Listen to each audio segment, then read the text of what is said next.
आप रोज भिक्षा लेने के लिए जाते थे। एक दिन आप भिक्षा लेने के लिए गए तो एक ब्रजवासी मैया थी, उनके घर में श्री मदन मोहन जी की सेवा विराजमान थी।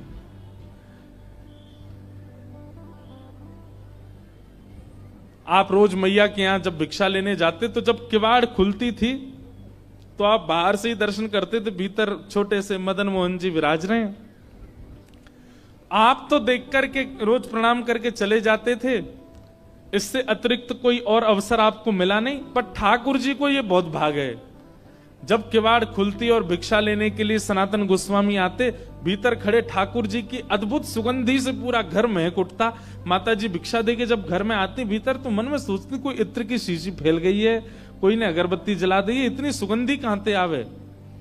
वास्तव में ठाकुर जी जब अपनी अत्यंत प्रसन्नता प्रकट करते हैं ना तो वातावरण जो है वो अत्यंत सुखद हो जाता है। उसका स्पर्श, वातावरण की वायु का स्पर्श भी बहुत सुखद लगने लगता है। वातावरण में एक अद्भुत सी सुगंधी का अनुभव होने लगता है।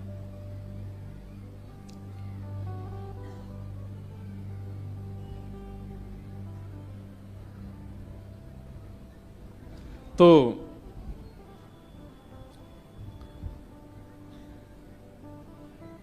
ठाकुर जी को भागे सनातन गोस्वामी, हमको भाते हैं ठाकुर जी, पर ठाकुर जी को भागे सनातन गोस्वामी। रात्रि में ठाकुर जी मैया की, बूढ़ी मैया जो थी उनके स्वप्न में गए और स्वप्न जाके बोले, मैया तुमने मेरी बड़ी सेवा करी, मैंने तुम्हारे घर खूब सेवा करी, खूब सेवा करवाई, खूब 56 भोग अरोगे, खूब आनंद सो प्रेम पायो, लेकिन अब आपके कछु दिना शेष रह गए। मैया को बता रहे हैं ठाकुर जी, मैया से कह रहे हैं कछु दिना में आप तो चली जाओगी वैकुंठ और फिर मैं अकेला रह जाऊंगा। फिर आपके दूर दूर के रिश्तेदार सब यहां पे आके लड़ेंगे झगड़ेंगे कि हम करेंगे सेवा, हम करेंगे सेवा। मैया वहां से अच्छा तो तू मुझे पहले ही कोई और को सौंप जा। तो मैया ने स्वप्न में ही पूछा, जय जय कौन है, कौन ऐसा सुहागन है जिससे आप अपनी सेवा कराना चाहते हैं। तब ठाकुर जी बोले, मैया एक बाबा तो भिक्षा ले वे आवे, सनातन बाबा, वही को तू मुझे पधरा दे, मैं वही के पास ही अपनी सेवा करवाऊंगा। मैया पहले तो बहुत रोई, बोले मेरी सेवा में कोई कमी है ठाकुर जी? बोले कमी नहीं है मैया, तू बस कछु दिना की मेहमान हो रहे। मैया को कष्ट भी दे दिया और चिंता भी दे दी। किसी को पहले ही बता दो कि भैया तुम्हारे कछु दिन ही शेष बच्चे, तो वैसे ही बेचारो टेंशन में आ जाए। ठाकुर जी केवल इतना ही कह देते कि उसको दे दो, ये क्यों बता दिया कि कछु दिना में ही जाने वाली है। मैया को पहले चिंता हुई, बाद में मैया ने विचार किया कि ठाकुर जी सही कह रहे हैं, अगर मैं किसी को नहीं देके जाऊंगी तो रिश्तेदारों की नजर तो गड़ी है, क्योंकि दर्शनार्थी आते हैं, चढ़ावा चढ़ता है, और उस चढ़ावे के लोभ में कहीं ठाकुर जी को कहीं गलत स्थान पर ना ले जाया जाए।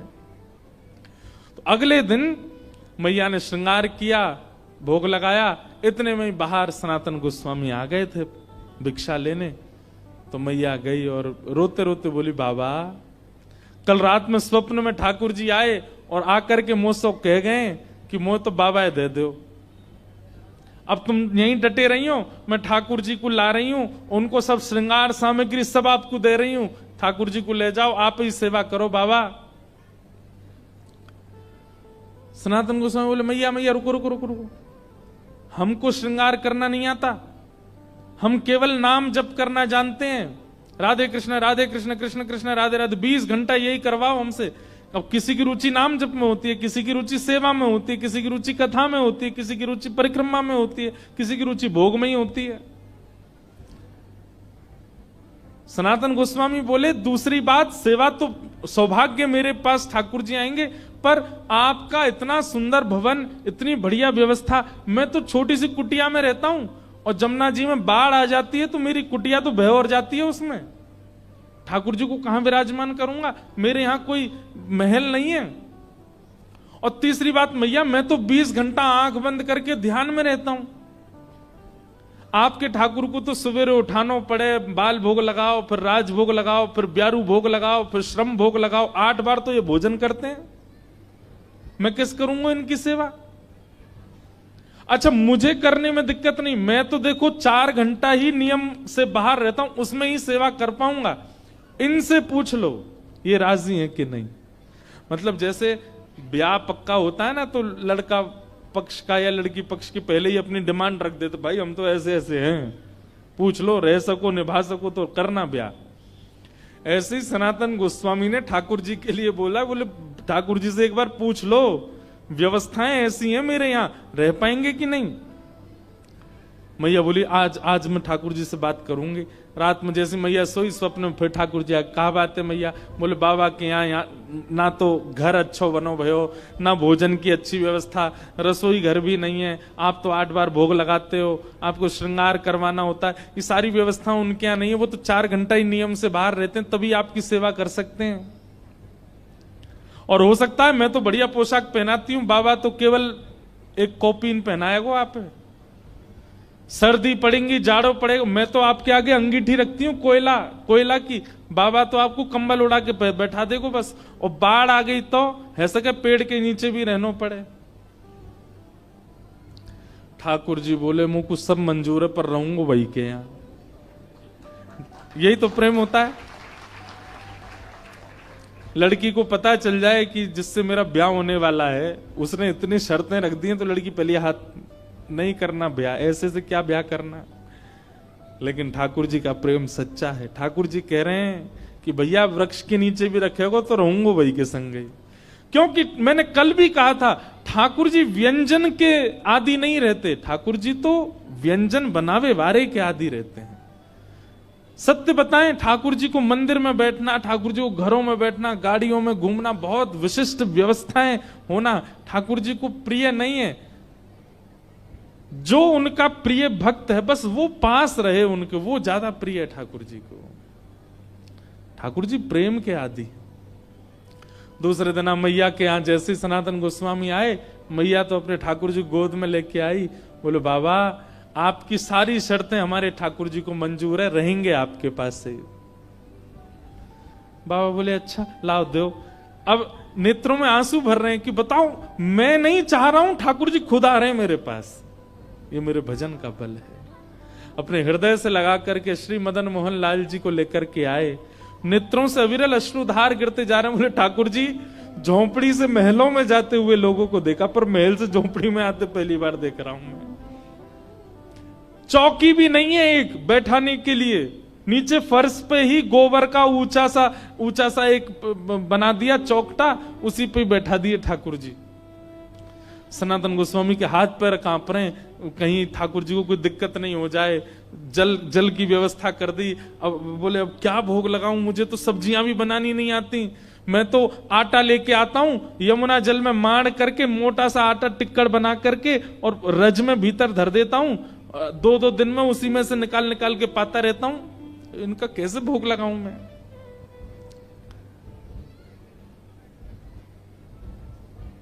सनातन गोस्वामी जाते और जाकर के आटा लेके आते, आटे में यमुना जल डाल के, ना नमक डालते ना कुछ, उसको मार के खूब मोटा टिक्कर बनाते, उसको बढ़िया कंडों में उपलों में सेक करके टिक्कर बन जाता, वही ठाकुर जी के आगे धर देते। जय जय जय ही पाऊं मैं तो। कहां 5 प्रकार की सब्जी, 3 प्रकार के मिष्ठान, 2 प्रकार की नमकीन और 2-2 प्रकार की रोटी पाने वाले ठाकुर जी अचानक से टिक्कर पे आ गए। 4 दिन तक ठाकुर जी का टिक्करों का ही भोग लगा। और उसमें भी सनातन गोस्वामी ठाकुर जी को उठाते, भोग लगाते, फिर सुला देते, और फिर अगलो भोग 24 घंटा बाद लगेगा। 4 दिन बाद ठाकुर जी सनातन गोस्वामी के ध्यान में आए, नेत्र बंद करके जप कर रहे थे। जैसे ही ठाकुर जी आए, सनातन जय जय, आपकी सेवा बढ़िया चल रही है, कोई दिक्कत तो नहीं है, आप सुखी हो, आप आनंद में हो। ठाकुर जी बोले हाँ है तो सब बढ़िया, कोई आनंद कोई दुखी नहीं है। जय जय आपकी आवाज ऐसी काहे को लग रही है, बहुत दबी दबी सी। बोले वो कहा 4 दिन से रूखे टिक्कर पा रहे हैं ना, गले में इर्ज गए हमारे, इर्ज ना समझते हैं, गले में अटक गए हैं। अरे जय जय, मैं कहा आज्ञा करो। और नेक वाह में जो है का नमक डाल दे करो, आटे में नमक डाल के फिर जल से मार दिया करो, थोड़ा तो नेक स्वाद आ जाएगा उसमें। सनातन गोस्वामी बोले पिछले 40 साल से तो मैं केवल आटा ही पा रहा हूं, मैं नमक कभी डाला नहीं, पर आपकी आज्ञा, कल से नमक लाऊंगा। भिक्षा लेने गए, आटा लिया तो आटा दे करके बेचारी मैया तो चली गई भीतर। सनातन गोस्वामी सुनो थोड़ा नमक और दे दो। मैया बोली आ गया चटोरा घर पे, अभी तो नमक की क्या चले, अभी देखना क्या क्या आएगा तुम्हारे यहां। अब तो महाराज नमक लेकर के गए, जाकर के आटा बोर के ठाकुर जी को पवायो। 4 दिन 5 दिन तक ठाकुर जी बढ़िया, अब तो टिक्कर में नमक है, पाते हैं। 4-5 दिन बाद ठाकुर जी फिरते ध्यान में आ गए और खांसते भय आए। सनातन गोस्वामी बोले जय जय, जाड़ो लग गो आपको, ठंड लग गई है? नहीं नहीं जाड़ा ठंड तो नहीं लगी है, पर भैया देखो बहुत बढ़िया लग रहा है, हमको कोई दिक्कत नहीं, हम बहुत प्रसन्न है, 24 घंटा में एक बार भोजन मिलता है, प्योर डाइटिंग चल रही है हमारी। लेकिन ठाकुर जी ने ऐसा तो नहीं बोला, कोई तो मैं बोल रहा हूं। लेकिन भाई आटा जो है ना ये पेट में जाता है, जगह जगह चिपक जाता है, इसलिए उसमें घी लगाया जाता है ताकि सब जगह से बढ़िया प्रेम से निकल जाए। नेक घी लगा दे करो वहां में रोटी में। ठाकुर जी मेरे पास घी कहां से आया, लेकिन मैं कोई नहीं भिक्षा में लेके आऊंगा। भिक्षा लेने गए, आटा लेके आए, नमक लेके आए, मैया से मैया नेक्स्ट से जो घी दे दो। घी का एक सुंदर डिब्बा दे दिया। आप तो महाराज टिक्कर बनते हैं, उसमें घी और लगता है। अच्छा सनातन गोस्वामी तो पिछले 40 साल से साधारण पाते थे, लेकिन अब वे भी पाते हैं तो उनको कहते हैं भाई स्वाद तो है, आनंद तो आ रहा है।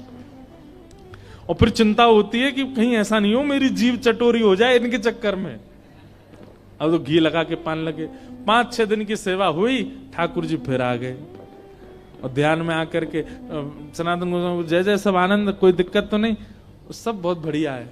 तो बोले फिर, बोले जब आप जाते हो भिक्षा लेने, आटा भी लाते हो, नमक भी लाते हो, घी तो है ही है, एक आलू भी ले आया करो। और जब टिक्कर सेकते हो तो उसमें जो धीमी धीमी आंच रहती है उसमें आलू डाल दिया करो, वो आलू भुन जाएंगे, भुन के उनके छिलका अलग करके मीड़ के उसमें नमक डाल करके दे दिया करो।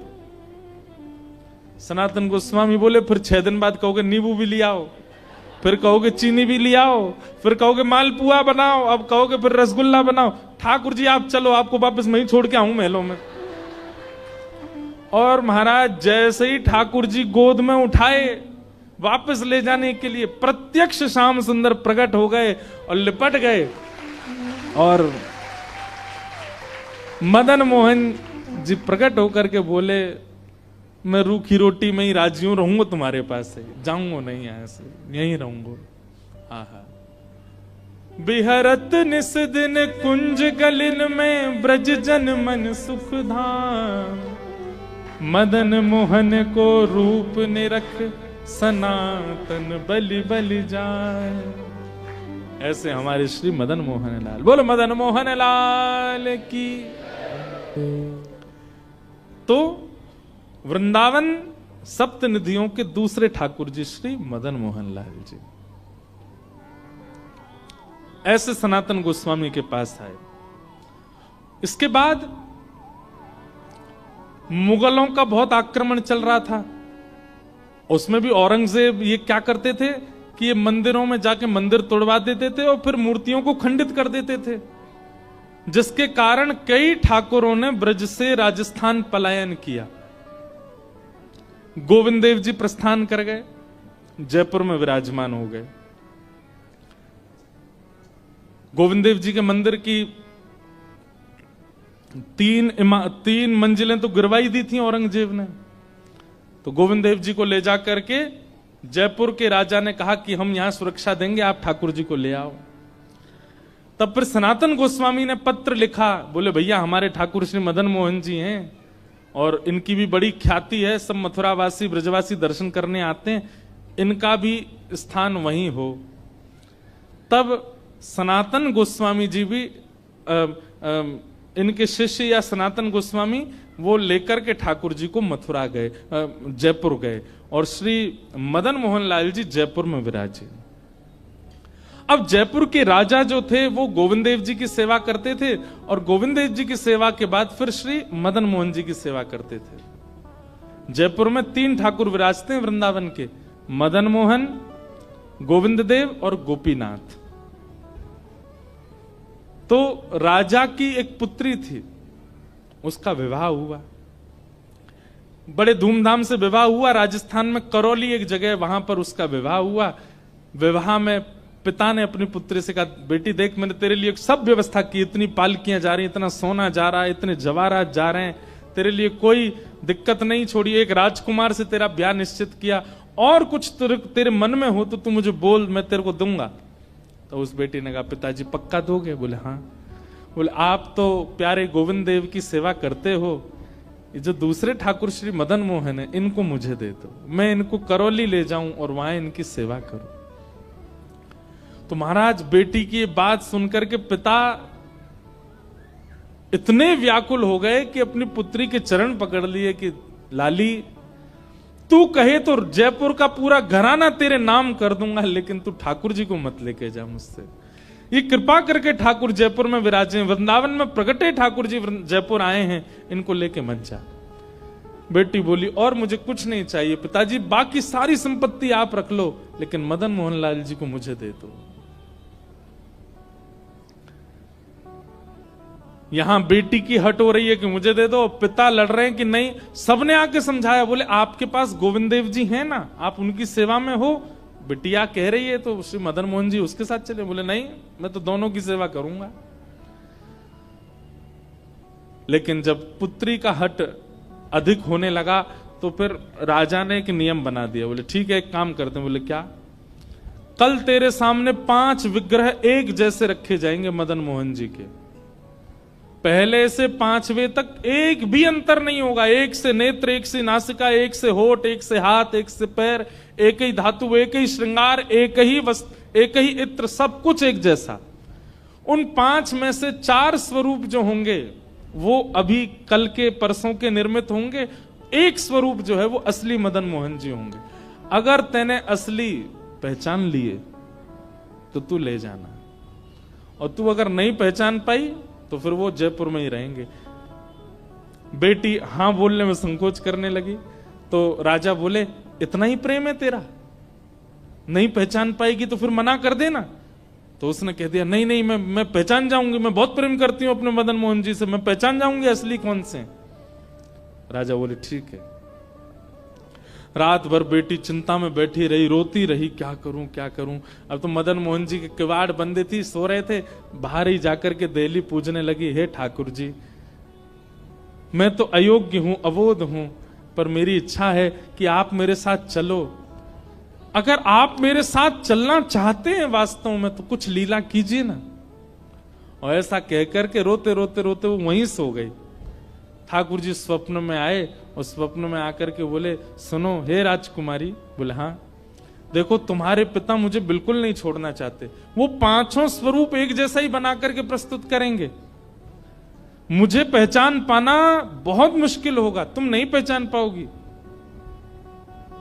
राजकुमारी बोली, जय जय, तो फिर मैं क्या करूं? बोले भैया सुनो, तुम ना 5 के हाथ पकड़ के देखना, जिसके हाथ पकड़ने पर उसके एक हाथ की उंगली खड़ी होकर के हिलने लग जाए, समझ जाना वो मैं ही हूं। मैं अपनी एक उंगली हिला दूंगा, मेरी एक उंगली से तुम पहचान जाना मैं हूं। पिता को बिल्कुल विश्वास से कह देना यही मदन मोहन है, और मैं तुम्हारे साथ चल दूंगा।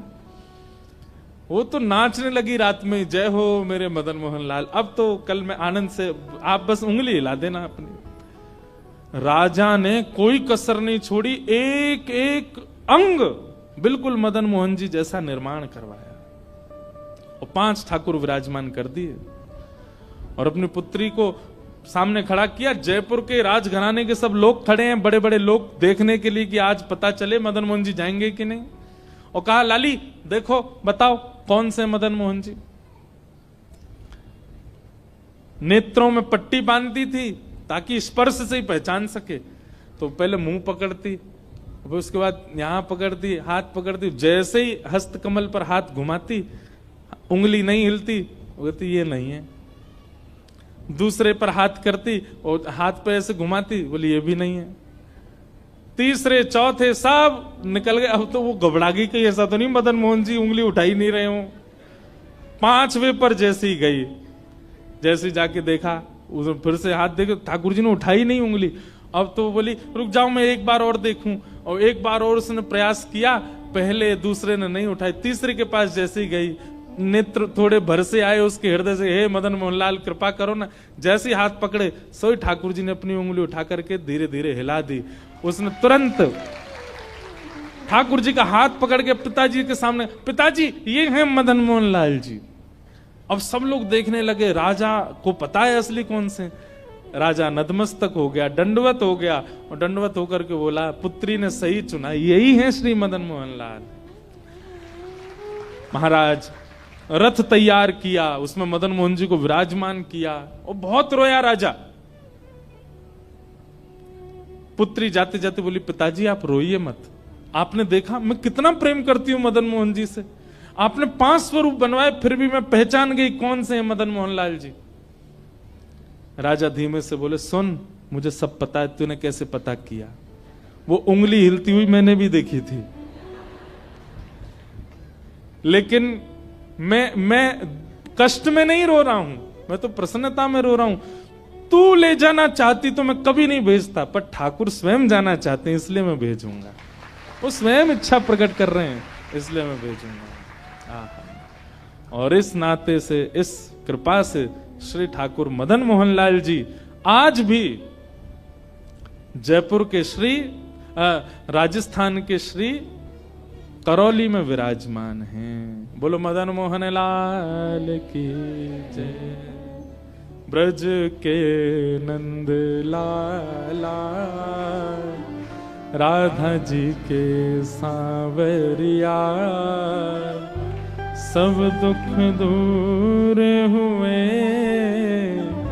जब तेरा नाम लिया। ओ ब्रज के नंद लाला, राधा जी के सांवरिया, सब दुख दूर हुए जब तेरा नाम लिया। ओ ब्रज के नंद लाला, राधा जी के सांवरिया, सब दुख दूर हुए जब तेरा नाम लिया। ब्रज के नंद लाला, राधा जी के सांवरिया,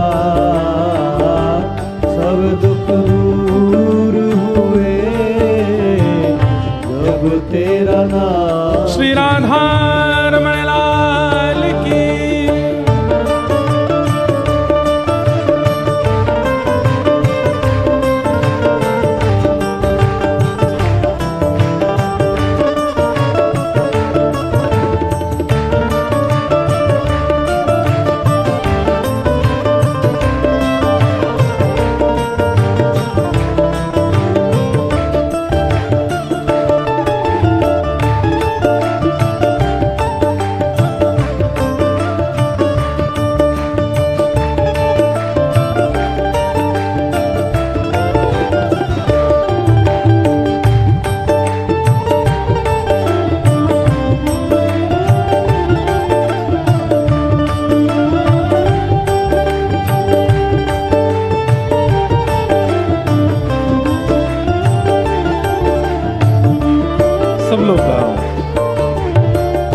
मीरा पुकारे तुम्हें गिरधर गोपाला,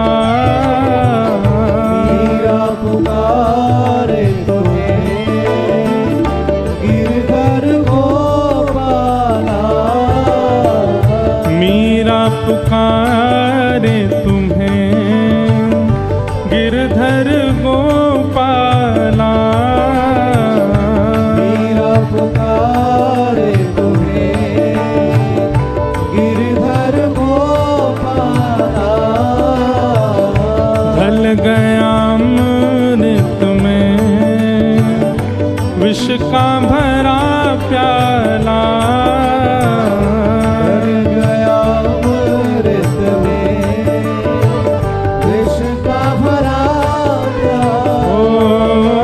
विष का भरा प्याला, कौन मिटाए उसे जिस तूने राख लिया।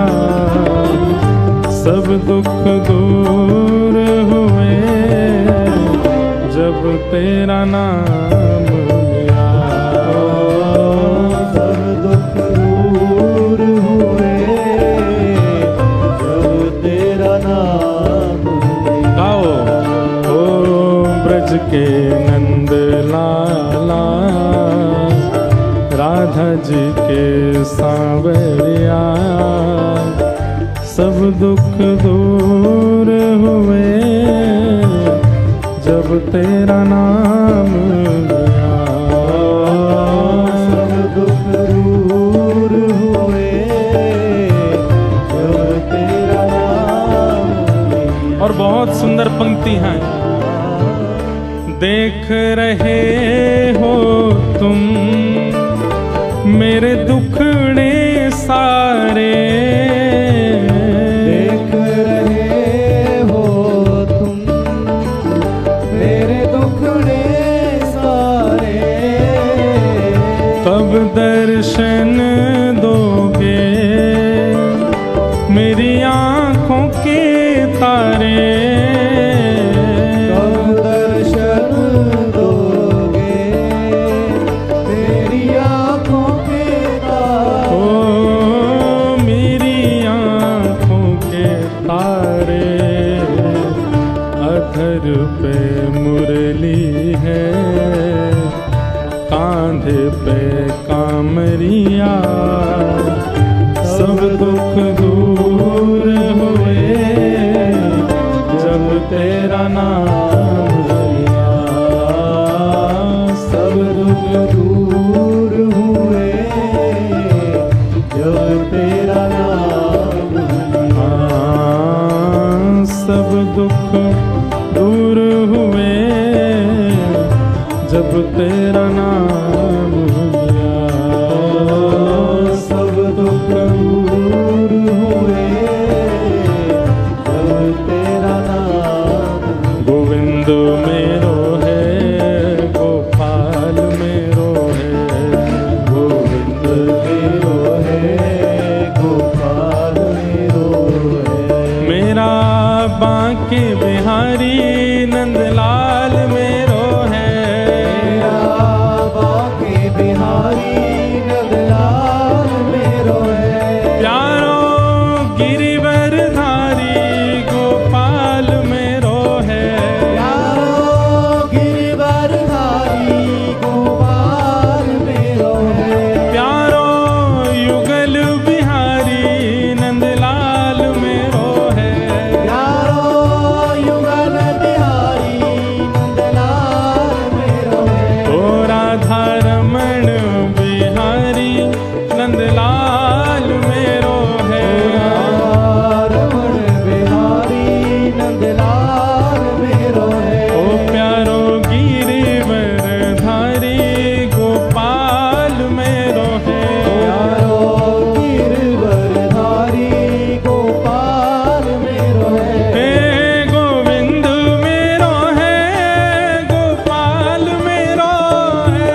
गोविंद मेरो है, गोपाल मेरो है। हाँ गोविंद मेरो है, गोपाल मेरो है। गोविंद मेरो है, गोपाल मेरो है। हे गोविंद मेरो है, गोपाल मेरो है। गोविंद मेरो है, गोपाल मेरो है। प्यारो विठल नाथ गिरधारी मेरो है। प्यारो विठल नाथ गिरधारी मेरो है। हे प्यारो युगल बिहारी नंदलाल मेरो है। प्यारो विठल बिहारी नंदलाल। आओ हे गोविंद मेरो है, गोपाल मेरो है।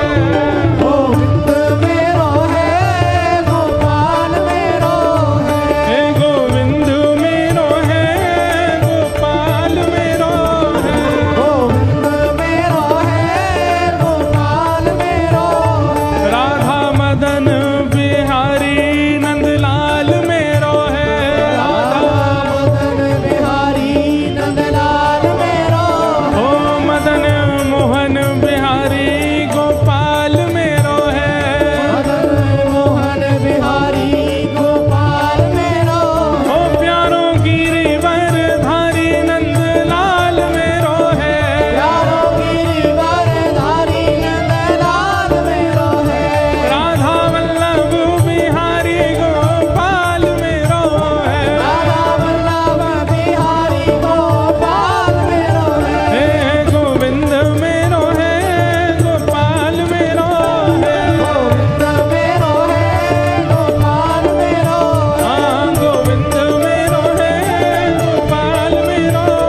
ऐसे प्यारे श्री मदन मोहन लाल जी करौली राजस्थान में विराजमान हुए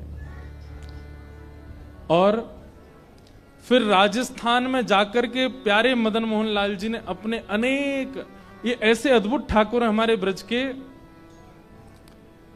देखो 9 तो बज गए, पर आज कथा लेट शुरू हुई है तो न एक देर और बैठो, और कल सुबह जल्दी भी करनी है। हमको क्या है ना, वैसे तुम मेरा ऐसा समय की पाबंदी वाला नहीं हूं मैं, पर जब लोग उठते दिखते हैं तो मुझे लगती है अच्छा तो अब पूरी करनी है। और आगे वाले तो बेचारे बैठे रहते हैं, पीछे वाले धीमे धीमे उठते हैं। तो अब होगा, सबको यूं रहती है घर जाना है, भोजन बनाना है, महाराज जी का क्या है। पर हमारे श्री मदन मोहन लाल जी के सबसे ज्यादा, आप लोगों को आश्चर्य होगा, हमारे मदन मोहन जी को भजवे वाले सबसे ज्यादा हैं तो सब हिंदू ही, पर हमारे कई मुसलमान भाइयों ने भी श्री मदन मोहन जी को खूब भजा। आप लोग आज भी अगर करौली राजस्थान जाएंगे तो वहां आज भी हमारे कई मुस्लिम समाज के लोग रहते हैं, और श्री मदन मोहन जी के मंदिर के आसपास ही उनके व्यापार कार्य सब हैं। तो एक परम निष्ठ भक्त हुए, उनका बस हम चरित्र कह के फिर कथा विश्राम दे। काले खां बहुत अद्भुत भक्त हुए श्री मदन मोहन जी के। काले खां, काले खां के चरित्र से एक बात सिद्ध हो जाएगी कि आपके चाहने से ठाकुर जी आपसे प्रेम नहीं करते, ठाकुर जी को आपसे प्रेम हो जाएगा तो आपको ठाकुर जी से प्रेम होगा। आप कथा सुनकर के भजन कर लोगे, भक्ति कर लोगे, श्रद्धा कर लोगे, समर्पण कर लोगे, पर प्रेम तो जब तक वो नहीं चाहेंगे तब तक नहीं होगा। और एक बात कह लें, अगर वो चाह जाएं आपसे प्रेम, तो फिर भले ही चाहे आप कोई भी हो, कैसे भी हो, कुछ भी खाते हो, कुछ भी पीते हो, कहीं भी रहते हो, वो आपको अपना करके ही मानेंगे। उसका प्रमाण है, न जाने कौन से गुण पर दया निधि रीझ जाते हैं। आपका कौन सा गुण उनको अच्छा लग जाए क्या पता। पर हां, एक बात मैं स्पष्ट रूप से दावे के साथ कह सकता हूं, आपकी जाति नहीं देखेंगे, आपका खान पान भी नजरअंदाज कर देंगे, लेकिन आपका स्वभाव सरल होना चाहिए बस। अगर आप सरल स्वभाव वाले हो तो अंग्रेज हो तो भी ठाकुर जी स्वीकार कर लेंगे, मुसलमान हो तो भी ठाकुर जी स्वीकार कर लेंगे। काले खां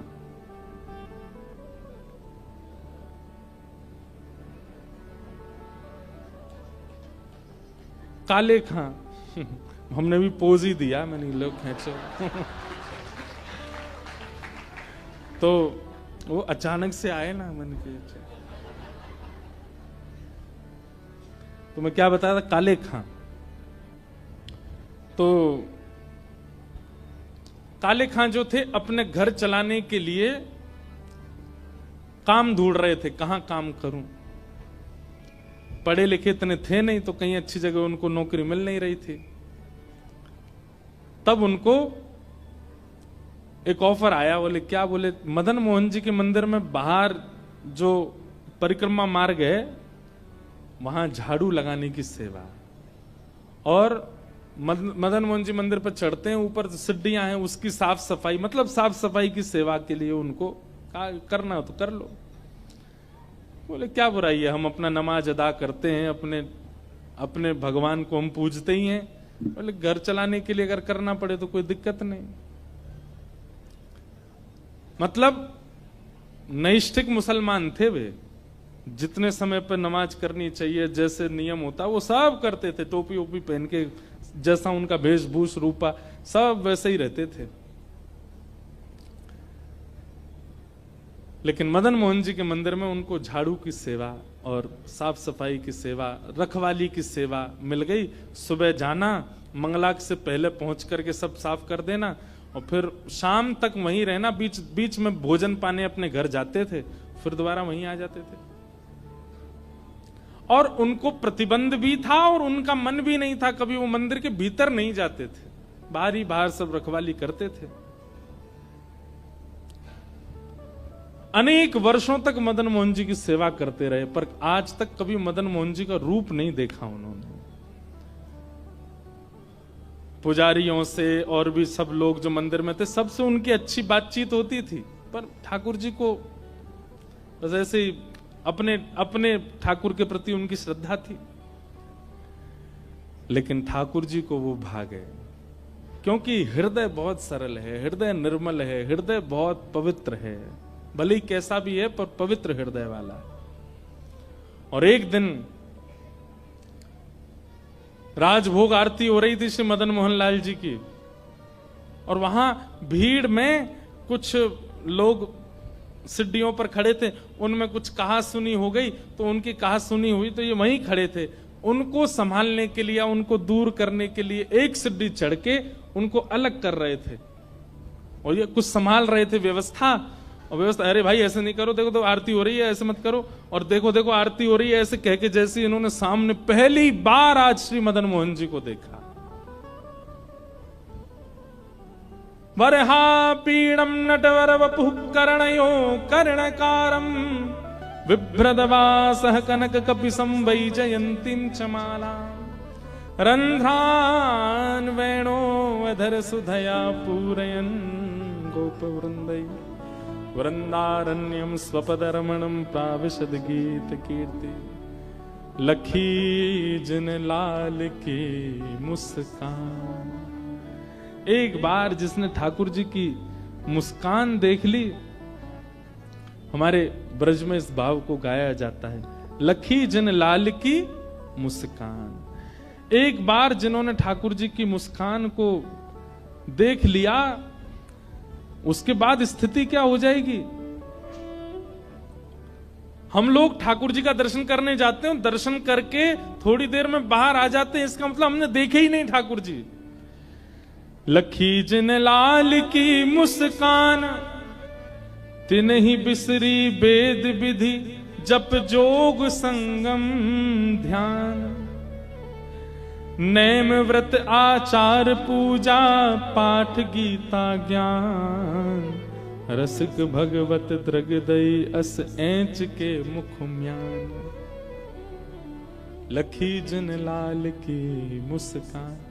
ठाकुर जी के जो होठ है ना, ऐसे आकृति है ठाकुर जी की, धनुष आकृति के होठ हैं। ये धनुष ही है, ये होठ नहीं है, धनुष हैं। और जब जब ठाकुर जी मुस्कुराते हैं तब तब समझो ठाकुर जी ने प्रत्यंचा खींचा है, और प्रत्यंचा खींच करके सामने जो दर्शनार्थी खड़ा है उसको अपनी मुस्कान रूपी दंतावली दिखा करके ठाकुर जी मानो जैसे बाण मार देते हैं। और जिस दिन ये मुस्कान रूपी बाण पड़ता है ना, सब भूल जाता है आदमी, फिर किसी स्थिति में रह नहीं पाता। हम में अभी तक वो बाण पड़ो ही नहीं है, हमने ठाकुर जी की मुस्कान का वो बाण अभी तक पाया नहीं है।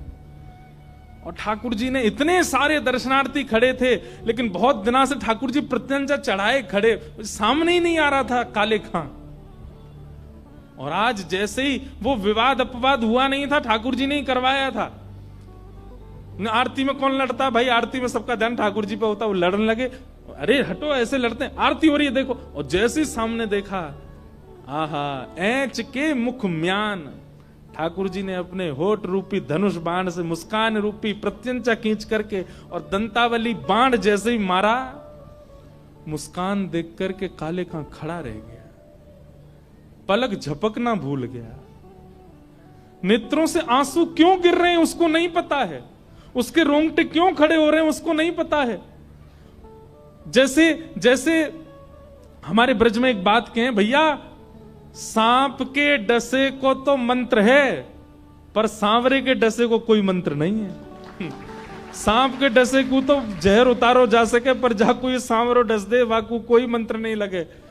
जैसे सांप का डसा जो होता है ना, कभी कभी गूंगा हो जाता, वो बोल नहीं पाता, ऐसे काले खां हो गए। वो अगल बगल वाले लोगों को देख रहे हैं, नेत्रों से आंसू गिर रहे हैं, और उनसे कुछ कहना चाहते हैं कि मुझे क्या हो रहा है, क्योंकि कभी आज तक ऐसा कभी अनुभव हुआ ही नहीं। ना उन्होंने कोई जग किया, ना कोई जप किया, ना कोई तप किया, ना कभी तिलक लगाया, कुछ नहीं किया था। और बस पूछ नहीं पा रहे, अगल बगल वाले को हिला करके बुलाते हैं, सामने हाँ क्या बात है, तो बस रोते हैं, कुछ बोल ही नहीं पाते। क्या हो गया है मुझे नहीं पता। दर्शन पूरे हुए, कपाट जैसे बंद हुए, व्याकुल हो गया चित्त, जैसे किसी व्यक्ति को प्यास लगी हो और पानी दिखा करके दूर कर दिया जाए तो बेचैनी जैसी होती, वैसी बेचैनी हो गई। आज काले खां भोजन करने घर नहीं गए, बस दूर कोने में बैठे हैं और प्रतीक्षा कर रहे हैं मुझे हुआ क्या है। नमाज का समय हो गया लेकिन नमाज पढ़ने भी नहीं गए। और संध्या में जैसे दर्शन पुनः खुले, डरते डरते जा रहे हैं, कभी चढ़े नहीं है सीढ़ी पर, और आज फिर से 2 सीढ़ी ऊपर चढ़ के फिर से जैसे ही देखा फिर से वही स्थिति हो गई। अब तो ऐसी स्थिति हो गई कि जैसे जल बिन मछली वैसे दर्शन बिन काले खां होने लगे। शाम को दर्शन पूरे हो जाते हैं तो काले खां अपने घर की ओर एक एक पग बढ़ाता है, उसको इतना भारी लगता है, सूर्य से प्रार्थना करता है जल्दी प्रकट हो जाओ ना, मैं सुबह फिर आऊं, फिर मदन मोहन को देखूं। अरे पागल, अरे पगला काले खां, तेने 30 साल निकाल दिए सेवा में, कभी देखा क्यों नहीं इनको। ऐसी स्थिति काले खां की हो गई। लेकिन भैया, एक तो इत्र की सुगंधी और दूसरा प्रेम, ये छुपाए नहीं छुपते, ये प्रकट हो ही जाते। आपकी चाल ढाल और मुख की आकृति से लोगों को पता चलने लगता है कि ये प्रेमी हो गया है। आप कहोगे मैंने तो किसी से कहा नहीं, ये फैल कैसे रही है बात। इत्र की सुगंधी को चाहे तुम कितनी सॉल ढक लेना ऊपर, कितनी रजाइयां डाल लेना, वो निकल ही आती है बाहर। ऐसी प्रेम है, उसको कितना भी ढकने का प्रयास करो वो दिख ही जाता है। काले खां का प्रेम अब पता लगने लगा। क्यों? नमाज पढ़ने जाते नहीं है, अपने जो क्रम होते हैं वो करते नहीं है, घर में भी कभी कुछ ऐसी वार्ता कभी कुछ करते नहीं पत्नी से, बस पूरे दिन मंदिर जाना। अब तो भोजन बंधवा के ले जाते हैं, वहीं पाते हैं, आते ही नहीं दोपहर में घर। सब जगह से मन हटने लगा काले खां का। धीमे धीमे पत्नी को पता लगा कि ये हो क्या रहा है। उसको पहले तो लगा कोई और इनको मिल गई है, पर उसको क्या पता मिल नहीं गई है, मिल गया है, श्याम सुंदर मिल गया है। पीछा करने लगी, पीछे से जाके देखती है किससे मिलने जाते मैं देखूं तो। या आप शाम को घर भी नहीं आते तो रात में भी आते हैं, आके बिना बात किए सो जाते। सुबह और तो जल्दी उठते थे, अब तो बिल्कुल रात में, आधी रात में ही भाग जाते हैं। कहां क्या है, सब जगह देख लिया लेकिन पत्नी को कुछ नहीं मिला। हाँ, एक अंतर दिखा, क्या कि जब आरती होती है तो सबसे पीछे नीचे वाली सीढ़ी पर खड़े होकर के काले खां भी दर्शन करता है। पत्नी ने एक दिन पूछा, आजकल नमाज पढ़ने नहीं जाते आप? समय कहां है मेरे पास में, मैं वहीं कर लेता हूं अपना। वो नहीं, समय तो निकाला जाता है। और दूसरी बात, मैंने कल देखा था, मैं आई थी मंदिर किसी काम से, तो मैंने देखा था तुम वहां आरती में दर्शन कर रहे थे। ये हमारे भगवान नहीं है, इनका दर्शन क्यों करते हो? हमारे भगवान है, उनके पास जाया करो, मस्जिद में जाया करो, आदि आदि ये सब किया करो, यहां सब क्या कर रहे हो? काले खां ने बात को टाल दिया, हाँ छोड़ दूंगा, वो तो दर्शन नहीं कुछ था इसलिए देख रहा था। लेकिन पत्नी को शक हुआ और वो उसने 2-4 बार देखा तो काले खां दर्शन करते ही मिले। आज पत्नी गुस्सा बैठी थी घर पर, जैसे काले खां लौट करके आए, क्या बात है, गुस्सा क्यों? बोले तुमको पता है हमारे विवाह को 15 वर्ष हो गया और आज तक बालक का जन्म नहीं हुआ है। हमने सुना है अपने बड़ों से कि जब हमारा ईश्वर प्रसन्न होता है तब हमको संतान देता है। तुम अपने ईश्वर को मनाते नहीं, दूसरों के ईश्वर को मनाते हो, इसलिए तुम्हारे संतान नहीं हो रही है। मैं कारण नहीं हूं, तुम कारण हो। अपने भगवान को भजोगे तो कृपा करके हमको बालक मिलेगा ना। तुम दूसरों के भगवान को भजते हो, मुझे सब पता है। काले खां रोने लगते, देवी मैं तुम्हें क्या बताऊं, तुम समझो तो मैं तुम्हें बताऊं। बोले क्या समझाना चाहते हो बताओ। बोले कैसे उसके पैर हैं, ऐसा त्रिभंग लली बन के खड़ा होता है, नेत्र ऐसे सुंदर अद्भुत, क्या मुस्कान है, ऐसे अधर। अरे मुझे तो यूं लगती है कि ये यशोदा मैया को लाला इतना सुंदर, ऐसे सुंदर उसके भुजा, ऐसे सुंदर, मैंने कुछ किया नहीं, अपने आप मेरा मन उसमें लग गया है, मैं क्या बताऊं। सुनकर के पत्नी तो बोली, मैं कल अपने भाइयों को बुला रही हूं, ये सब क्या चल रहा है? तुम तो पूर्ण रूपेण बिल्कुल धर्म परिवर्तन की स्थिति में आ गए हो, तुम उन्हीं के होने वाले हो। नहीं नहीं नहीं, धर्म परिवर्तन आदि का मेरा विचार नहीं, मैं तो तुमको अपने मन की बात बता रहा हूं। पत्नी ने इतना टोक दिया कि काले खां बताने से पहले पी गए सारी बात, कुछ नहीं बोले। पत्नी अब रोज टोकती है, समय से नहीं आते, भोजन नहीं करते, यानी इतने परेशान हो गए काले खां। काले खां बोले, तुझे क्या चाहिए? बोले, तुम अपने भगवान को भजा करो ताकि वो प्रसन्न होकर के हमको बालक दें।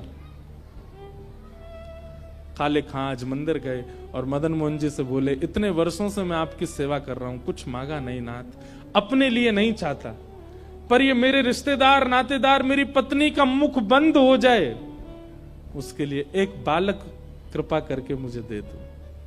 मैं आपसे अपने लिए नहीं मांग रहा हूं, मैं फिर कहूंगा मुझे अपने लिए नहीं चाहिए, पर मेरे और आपके बीच में बाधा बन रहा है ये बालक का ना होना, इसलिए नाथ मैं आपके दर्शन से वंचित ना रहूं, मैं आपके पास आता रहूं, उसके लिए एक बालक दे दो ताकि मेरी पत्नी उसमें ही लगी रहे, मैं आपके पास रहूं। और ठाकुर जी ने ऐसी सुनी, उसी सप्ताह में पत्नी को गर्भ हो गया। अब तो पत्नी ने अपने जैसे ही काले खां को बताया कि आज मुझे पीड़ा हुई, वैद्य ने बताया है गर्भ में बालक है। काले खां की तो छाती चौड़ गई, तुम बहुत टोकती थी कि ये क्या देंगे, ये क्या देंगे, उन्हीं से बोला था मैंने, मदन मोहन जी ने कृपा करके दिया ये, अब मुझे टोकना नहीं, रोकना नहीं, और किसी रिश्तेदार को बोलने की जरूरत नहीं, मैं जैसे रह रहा हूं मुझे करने दो। काले खां तो रोज जाते हैं और रोज अब तो मदन मोहन जी के और पास रहने लगे। क्यों? आपने कृपा करके मेरी पत्नी का मुख बंद करवा दिया, अब मैं बहुत खुश हूं, आपके मेरे बीच में कोई नहीं है। रोज दर्शन करते हैं ठाकुर जी का। बालक का जन्म हुआ, उसका नाम रखा जो भी था। धीमे धीमे बालक बड़ा हुआ, 8 वर्ष तक बहुत बढ़िया सब कुछ चलता रहा। मदन मोहन जी भी खूब प्रेम देते हैं, जो जो मांगता है रसखान वो हो जाता है। कभी रसखान के मन में होता है कि मैं प्रसाद पुजारी जी से तो मांग नहीं सकता, कोई दर्शनार्थी निकल रहा हो और ठाकुर जी ऐसी कोई कृपा करना उसके हाथ से प्रसाद गिर जाए, और वो नीचे जब गिरे तो मैं कहूंगा अरे नीचे गिरा हुआ क्या लोगे, वो चला जाए, उसको बीन के मैं पालूं। कभी आपकी इत्र की प्रसादी मिल जाए, कभी कुछ, इस प्रकार से वो भावना करता और ठाकुर जी कैसे ना कैसे पूरी कर देते काले खां की। लेकिन ठाकुर जी का नियम है, बहुत दिनों तक सब अनुकूल अनुकूल चलने देते नहीं है। बिना कौतुक किए, बिना खेल किए तो इनका मन नहीं लगता। और एक दिन ठाकुर जी ने खेल किया। क्या खेल किया? इनका बेटा 8 वर्ष का था, वो यमुना जी के तट पर खेल रहा था, नदी के तट पर खेल रहा था अपने मित्रों के साथ। तभी एक काले नाग ने उसको डस दिया और नीला पड़ गया और उसकी मृत्यु हो गई, बेटे की मृत्यु हो गई। बच्चे दौड़े दौड़े उसकी पत्नी को बुला करके लाए, तुम्हारे बेटे को काले सांप ने डस दिया। वो बालक को लेकर के ओझा के पास गई, झाड़ा करने वालों के पास गई, सबने उसको मृतक घोषित कर दिया। किसी बालक से कहा था इसके पिता को बुला के लाओ, मदन मोहन मंदिर में सेवा करते हैं, वो उनसे कह के आओ कि बालक को ऐसे ऐसे विष लगा है। बालक जब बताने आया तब ये आरती दर्शन कर रहे थे मदन मोहन जी का। तभी एक बालक ने कहा, बोले अरे काले काले चाचा, आपके पुत्र को सांप ने काट लिया। वो समाचार सुनकर के काले खां देख रहे थे मदन मोहन जी को, समाचार सुना कि आपके पुत्र को काले सर्प ने डस दिया। आंखों से आंसू निकले और मुख पर बड़ी मुस्कान। बोले वाह कन्हैया, मैं इसी चीज से डर रहा था कि इतने दिन हो गए कोई कौतुक नहीं हो रहा मेरे साथ। मुझे क्या पता था कौतुक के रूप में इतनी बड़ी लीला कर दोगे आप, ये क्या कर दिया आपने। दर्शन करके और बालक को बोला तुम जाओ मैं आता हूं। बालक ने जाकर के उनकी पत्नी को बता दिया। बोले वो तो कह रहे हैं मैं आ रहा हूं थोड़ी देर में। बोले कैसा पिता है, अपने बालक की मृत्यु खबर सुनकर के भी अभी कहता है कि मैं आ रहा हूं। अपने मृतक बालक को लेकर के पत्नी मदन मोहन जी की दहली पे ही पहुंच गई और जाकर के उसको पटक दिया। काले खां ने कहा तुम यहां सब क्यों करने आई हो तमाशा, इसको ले जाओ घर पे, मैं आ रहा हूं ना। बोले तुम पिता हो सच में, तुम्हारे नेत्रों में अश्रु नहीं, तुम्हारे मन में कोई भाव नहीं, तुमको पता चला कि तुम्हारा बालक मर गया, तुम कहते हो मैं आ रहा हूं। ये दूसरों का भगवान तुमको इतना प्रिय लगने लगा कि इसके आगे अपने पुत्र की मृत्यु भी तुमको बेचैन नहीं करती है। और हां, तुमने ही कहा था ना कि ये मदन मोहन जी ने दिया है, ये बालक हमको मदन मोहन जी ने दिया है ना। मैं आज वचन देती हूं अपने बालक सहित तुम्हारे साथ इनकी भक्ति करूंगी, अगर मेरा बालक इन्होंने जीवित कर दिया तो। अगर इन्होंने दिया है तो जीवित करे।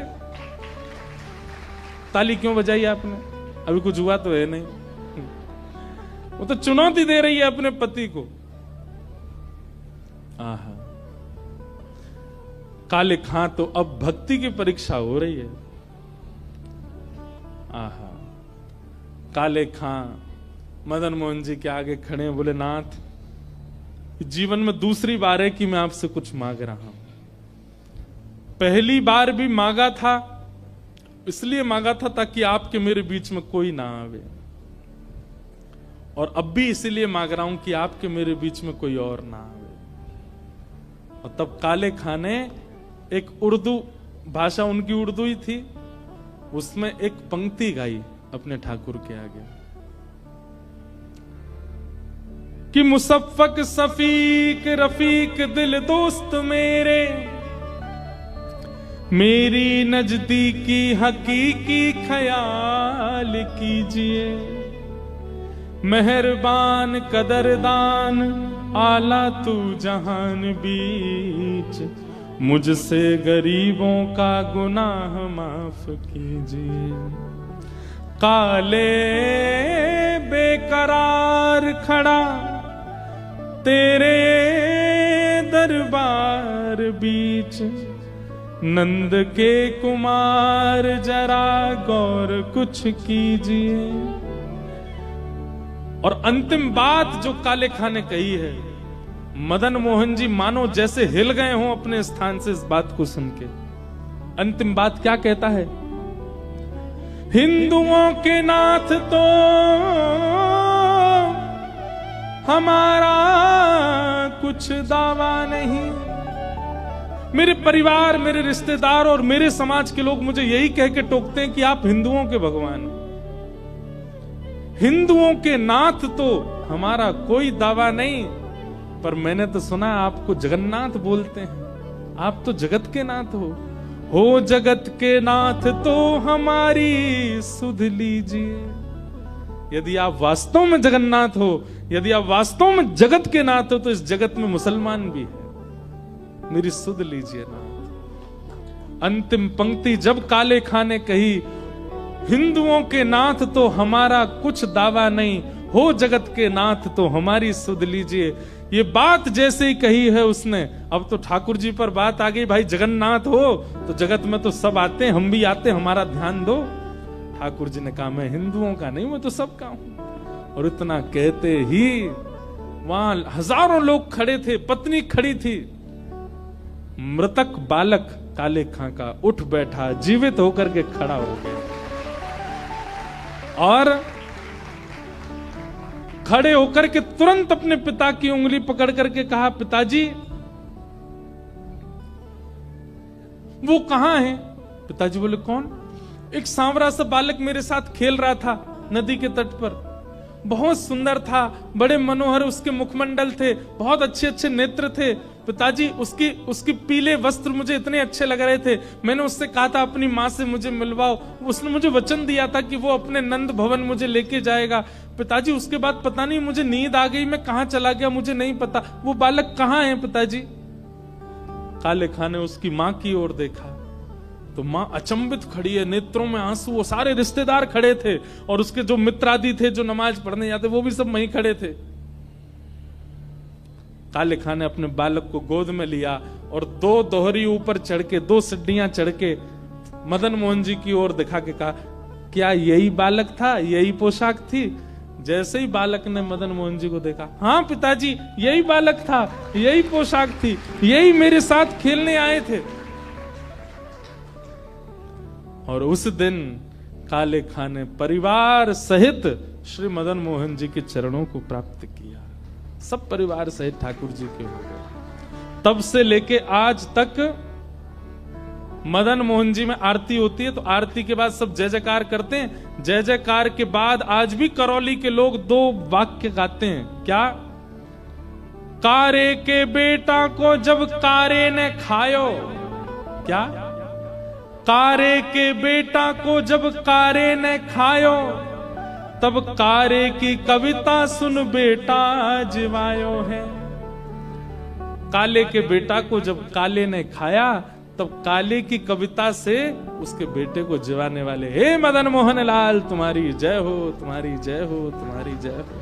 बोलो मदन मोहन लाल की जय। ऐसे प्यारे श्री मदन मोहन लाल जी हुए जिनकी कृपा से काले पर कृपा हुई और उनके लाला जीवित हुए।